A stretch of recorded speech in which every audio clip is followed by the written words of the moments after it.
Welcome to Laredo College Digital Connections. I'm Michael Gonzalez. Our intent with Digital Connections is to share with you the very latest news and information from Laredo College. On this edition of LCDC, we will discuss the effects of the COVID-19 pandemic on our local economy and what measures are being utilized to aid in our recovery. The Laredo College Economic Development Center has assisted business and industry with training and education for many years in an effort to keep our local economy growing. One of the college's closest partners over those years has been the city of Laredo. So, to provide us some insight on the current status of our economy as well as our outlook for the future, we have on the program Mr. Teclo Garcia, Economic Development Director for the city of Laredo. Mr. Garcia, thanks for joining us on Digital Connections. Thank you very much for having us, Michael. Thanks to you and the work you and your staff have done here at Laredo College, along with the leadership of Dr. Solis. We appreciate you guys, and we're so glad to have you all as partners, especially during this time. Thank you. So my first question is, what have been the financial repercussions of the COVID-19 pandemic in our local economy? Well, as you know, Michael, the impact is very wide in scope. You know, we can talk about everything from our bridge crossings, which is revenue for the city, which provides money for public services like police and fire and streets and so forth. We are down on our international trade, our commercial traffic. We're down on regular vehicle traffic. Our pedestrian crossings are down 80%. As you know, our restaurants and bars, retail stores have been closed for many weeks. There's been a little bit of activity with retail to go and drive through and that kind of thing. But you look at our school districts, you look at how many people have been furloughed or laid off. So the impact is wide in scope, and it's obviously not just here, but throughout Texas and the country, and of course around the world and for a lot of countries. So. Yeah, it's very wide. It's hit about every sector of the economy, from transportation to healthcare and it's hurt a lot of people. It's had a lot of people unemployed. We really don't know at this point, how many folks or how many businesses are going to be able to recover. Although we hope for the best, we have to be prepared to understand that dynamic. But definitely the impact has been wide, very wide in scope in Laredo. From an economic development standpoint, how long do you believe it will take for the city of Laredo to recover? Yeah, I think we've had these conversations at City Hall and elsewhere, and some of the conversations you've been in on with Laredo EDC and other groups. Sometimes the question goes to the word recover. I mean, how can we get back to where we were at before? It could be months. It could be a couple of years. Just depends. What your business is, what you're trying to recover, and also what the state of the economy. And I'll give you one example. You look at let's say the logistics industry and one of our logistics warehouses. Well, and if they handle auto parts, the manufacturers and the auto manufacturers in Mexico are closed. 98% of our trade in Laredo is with Mexico, and about half of that is in the auto industry and auto content. Well, they're not producing in Mexico, and many of our factories in the U.S. are shut. So that means there's a lot less traffic crossing our bridges. So how long will it take that particular enterprise, that logistics warehouse, to open back up and get to where they were before? Oh man, who knows? It could be months before they get anywhere close to normal. So that means we may be missing a lot of the paychecks for the employees that are there who normally spend money in town and go to restaurants and stores. So there's a trickle-down effect from there. But it could be months, it could be longer to recover. The state of Texas is allowing folks to go back into business slowly and cautiously. 25% for restaurants, at 50% next week, and so if we do that, and then the fact that you have to sort of account for people's own concern and worry about health. Do they want to go out to eat? Do they want to go back to work? A lot of customer-facing positions are very difficult to fill to where they were before, given what we know now about the coronavirus. So again, like from my other question, we hope for the best and hope things can come back quickly. But we just have to keep at it and hope that they can come back to some semblance as soon as possible.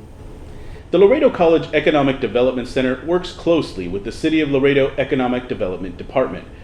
Are there any upcoming collaborative projects or initiatives in the works to help our local workforce with training or funding? Yes, there is, and let me also say that you have done a great job here at Laredo College, reaching out to our small business community with trainings and workshops or seminars, along with the Laredo Chamber of Commerce, also our Mile One group, Laredo EDC, and the city funds many of those groups, but that they really have done a great job on their own, reaching out to their constituents to try to help them as much as possible. We have some things in the works right now. We've been working hard to get funding from the federal government to try to help small businesses. In addition to the Small Business Administration's PPP loans and so forth, we're trying to put together our own programs in funding from the federal government through community development to try to help a certain amount of small businesses. We wouldn't have money to help everyone, but we think we can help a good amount, and that program we're developing as we speak. So expect to hear something from us soon on help for small businesses in terms of funding from the City of Laredo. Compared to the situation at the state and national level, how is Laredo faring as far as our economic prospects and unemployment numbers? There's a couple of ways to look at this, Michael, and one is that we do have a lot of people who are unemployed. The last count from the Texas Workforce Commission on April 25th was the last number that I saw, was from March 1st to April 25th. The Laredo area has about 12,500 people unemployed, right? About 2 months ago, that number was at about 3,500. So, we've added a lot of people to the unemployment rolls, and that number still doesn't account for, that 12,500 number still doesn't account for the people that have not been able to get through to file. So there's still another certain amount of people that number needs to be added to. So, and percentage-wise, we don't have an official number yet from the Texas Workforce Commission. We'll get it here in a couple of weeks. But March's number, March unemployment was at 5%, which was up 1.5% from the previous month of February. And with the numbers they're showing me now and how it's trending up, I would venture to guess that we'd be in double-digit unemployment, which we haven't seen in Laredo since the early 1990s. So that's a significant number of unemployed. Going back to your previous question, how soon can we recover? Well, for employment reasons, boy, we really hope we can recover soon because we need to get people back to work. And one other group I forgot to mention is the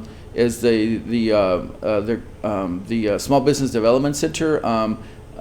We haven't necessarily partnered with them in a lot of ways, but they provide a valuable service, and they've been helping people with employment, small business questions. And then of course our friends at Workforce Solutions are also doing a great job, and they keep us informed of all the programs they're doing. So that's those are all good folks to help when you're trying to get people back to work. Are there any particular industries at the local level that are doing relatively well financially despite the pandemic? If so, are any local jobs being created due to an increase in demand of certain goods or services? Yeah, of course. Right now, our hospitals are doing well in a very sort of unfortunate way because they're caring for so many people. But everyone is hurting. The healthcare industry, especially doctors' offices who are trying to get back into the swing of things, they've been affected. Just about everyone's been affected. I will say that the government sector, for the most part, not everyone, but for the most part, has been able to keep folks employed, if not on the payroll. We haven't seen any sort of large furloughs or layoffs. in the federal, state, or government or local government sectors. So that's important that paychecks keep being deposited and people are able to spend money on the economy and keep local businesses open, which, by the way, we definitely push all the time for you to, as best as you feel most comfortable with, to support local businesses, especially local restaurants and stores. I think the retail sector has been hit very hard, Michael, and however, there are certain micro sectors within the retail that have added jobs, such as for delivery services. You have the food service that needs delivery. You have all these delivery services, anywhere from Uber to, you name it, right? They have been able to help small businesses and chain stores deliver their products. So there has been a little uptick there. You can even see the commercials on TV for it, but this still doesn't take the place of the jobs that we've lost. Laredo has thousands of vibrant small businesses, most of which were somehow affected by the pandemic. What is the outlook for these businesses and the local economy in general? Let's just say for small businesses, even without a pandemic, things are difficult. When you launch a business, through the Small Business Development Center that you used to work with for many years, the prospects of that small business succeeding on its own is very tough. So imagine if you throw in something like a pandemic and a lot of closures and government orders of all sorts, then the chances for success for a small business are extremely difficult to overcome. However, like I said, we're still hopeful. We have some very innovative and unique small businesses in Laredo. In addition to that, some of them, on a lighter note, have been able to get very creative and leverage social media, leverage internet tools at their disposal to become successful and find new ways to find revenue. So, my hat's off to those who are taking advantage of the situation to improve themselves, improve their business, and find new customers in our current economic situation. And so, if you go on Facebook and a lot of times you would see a business that had a Facebook presence and maybe they just thought they had to have a static page, are now leveraging that to have all sorts of online orders. So that's the best thing that they can do right now until we open, and of course we're beginning to open slowly. But in the meantime, I think people have found a new way via social media. Could you please talk about any state or federal funds that the city of Laredo has received in order to inject life into the local economy and to help local businesses? Well, previously I just barely touched on it before, but there is a certain amount of general of funding that the city is receiving to help with mainly with our losses that we've had to sustain. For instance, the airport was issued $18 million to help with its losses. And for other projects, but of course, when you get federal money, especially when it involves the FAA, there's a lot of strings attached. So it's not simply that the airport has $18 million to go spend on anything that they want. So we're kind of going through all the rules and regulations to that funding. Our transit department received about $10 million from the federal government, extra also to help with the losses in revenue. A lot, our ridership is down more than 50%, and in a lot of cases more than that. So we have to make up for that revenue because our buses are still operating. So our community development has also received a few $1 million to help with housing and small businesses, and we're trying to figure out how to get that into people's hands as we speak. So those are some of the examples of the federal monies that we receive. We expect to receive more. We're asking for more, and we're told that maybe in the third or fourth round of the stimulus funding that cities might get a general check. So we'll have to see about that. But those are some of the examples, Michael, that we're trying to leverage to get into people's hands. How can the general public support local businesses during these challenging times? Well, hopefully, people have their, a favorite restaurant, a local restaurant or store, or maybe they have family that operate those businesses. Pick out the ones that you think you feel like you want to support or you feel safe going to. Now that restaurants are opening slowly, try to back up and support the ones that you want to support. But it's really important for you to be conscious of the choices that you're making. And I also say that it's not just about local businesses, although they're extremely important and we love them. A lot of chain restaurants or even small chains, locally operated chains that have more than one location, they're really important. There's people that own franchises that have a huge investment involved in that particular franchise, and they also hire people. So we understand that. So if you like your place, your steak place, your Mexican food place, taco place, coffee shop, whatever it is that you like, try to support as best as possible within your own means and how you feel comfortable. We don't want to try to tell you to do something that you don't want to do, but get out there and let's get Laredo going again. For citizens who are temporarily out of a job due to the pandemic, are there any alternatives for temporary employment or work from home jobs that they can perform until the situation stabilizes? Yeah, I mean, there's. I mean, I don't have a particular straight answer for that, but there's a lot of creative, outstanding people that have created different revenue streams for themselves, whether it be on the side, as you say, or a side hustle, or a part-time job, delivering pizzas or doing other services. But really, I think that folks have taken advantage of social media to try to find ways for work, for revenue, with all sorts of ideas. I mean, there's a lot of downtime involved. There's been a lot of government orders on stay-at-home orders or movement orders of all kinds. So people have been at home a lot. However, they've been able to get access to the internet and social media through their phone, laptop, iPad, or computer. And so there's been a lot of creativity online, regarding, creating their own businesses. You'd be surprised if you just go, or maybe you wouldn't be surprised if you go through, Facebook or Instagram to all the things that are services that are being sold or offered through there. But I don't have any particular answers to that other than I know in Laredo people are very industrious and creative, and you sort of just have to look around to see what's possible. But there's no doubt that we have to reemphasize that things are tough, and we can appreciate everyone's patience through this and what they're going through. We're all going through it, and we just have to keep our eyes on the prize and try to get Laredo going again.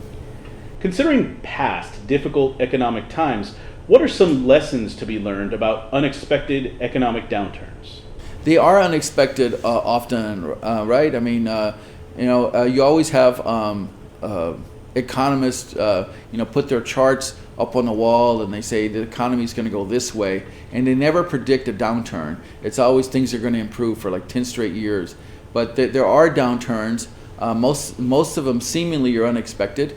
And so we just try to adjust as much as possible. What we've learned from the past is that on the government end, if government has to get involved and there's sort of very traumatic impact to the economy, say from 9/11 or the Great Recession, is if government is going to get involved, they need to get involved in a very big way, right away.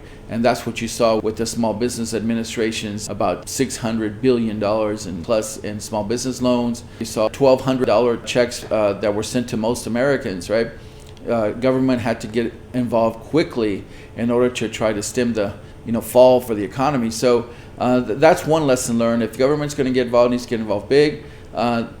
I think it's also what we've learned from the past is that these things sometimes last longer than we think. For instance, everyone's tired of being at home. Everyone's tired of following the rules for COVID. in terms of wearing a mask and not being out and not gathering. And people are really frustrated by that, and we get it, I get it. But we have to stay with it until we're actually through this, until the evidence shows that we can do what we were able to do before. And that might take longer than what we want. These things don't resolve, these things don't resolve themselves when we want them to get resolved. They resolve when they get resolved. So I think America is getting better at it. I saw for several cities, especially in Texas, their numbers are beginning to flatten. And I think a couple of counties in Texas yesterday, a couple of the large ones had 0 new cases. So we just have to wait until things get done. Unfortunately, it takes longer.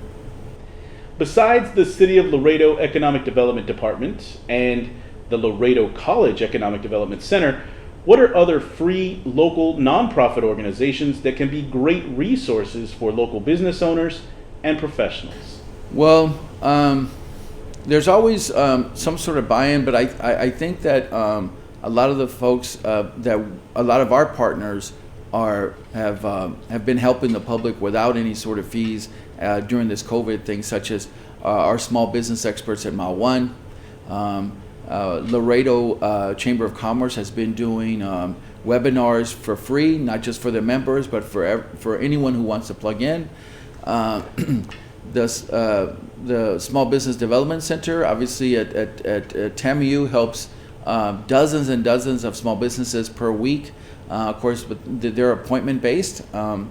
So those are some of the services that are out there. Main Street Laredo, which is downtown, also helps small businesses in downtown deal with the situation, and they're really helping just about anybody right now, not just their members. So those are some of the services out there. Of course, Laredo College, y'all have put on certain things here, and we hope to do more in the future. But I would also remind people that because of social media, the Facebooks and the Instagrams and Twitter and etc., there's so many resources online that are not necessarily in Laredo but available to you if you just look for them. And they're throughout Texas, throughout the country. People on YouTube also, people put all kind of hacks and webinars on there that could serve exactly what you're looking for, whether it's to deal with your business or a personal situation regarding COVID. Look for it. I'm sure it's out there. So those are some of the services, Michael, that I'd recommend for people to get to. Mr. Garcia, thank you for providing us with this look into the state of our current economy and what the future may hold for our economic recovery from the COVID-19 pandemic. Many thanks to you and everyone within the City of Laredo for your continued partnership with Laredo College. We hope to accomplish big things together in the future. Thank you, Michael, for having me here again. Thank you for the invite. Just want to remind everybody that we are trying to get Laredo back on track. And whatever you can do to support local businesses, please do. Stay safe, be healthy, follow the rules, but get out there and try to help businesses and be cognizant of those who may not have a job and are looking for one. Also, Michael, I want to thank again you and Dr. Solis and your board for y'all's leadership here at Laredo College, and we certainly look to working with you in the future. Thank you. And that's all for this edition of Laredo College Digital Connections. I ask everyone to remember that together we are Laredo strong, we are Laredo College strong. See you next time.